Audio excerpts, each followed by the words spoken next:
Hello everybody and welcome. In this video I'm going to show you how to manage ANC for your earbuds HUAWEI Freebuds 7i.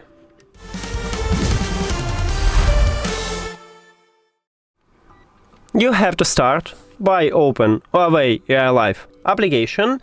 Also on iOS you can install HUAWEI Connect application and use this application. Is the newest app. It's not available for now, at least for Android devices, but maybe in the future HUAWEI add it to the app gallery and you can install it. So open the application, then in AI Life click at your headphones at the device list. It will open for you headphones menu. On HUAWEI Connect you don't need to tap at your headphones, it already open for you headphones menu. And right here we have ambient sound control. Firstly we need to wear earbuds to enable ANC. So let's do this. And right here we have 4 modes for it. Dynamic, it will change your ANC level depending on your background. Then we have cozy, general and ultra.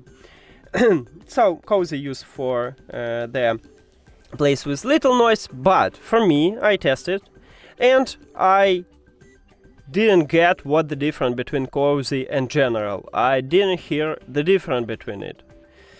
But still, you can enable it. Maybe this is a problem with these earbuds. Maybe on your earbuds it worked better. And we have ultra, and for ultra I hear the difference between dynamic, general and ultra. You have improved ANC, but not so much. So just select the best one for you. You can test it and find the best one, or you can use dynamic. I prefer this one, and as I said, it will change your ANC level, depends on the background. That's it. Thank you for watching this video. If you found it helpful, please consider subscribing to channel and leave the like on the video. See you later!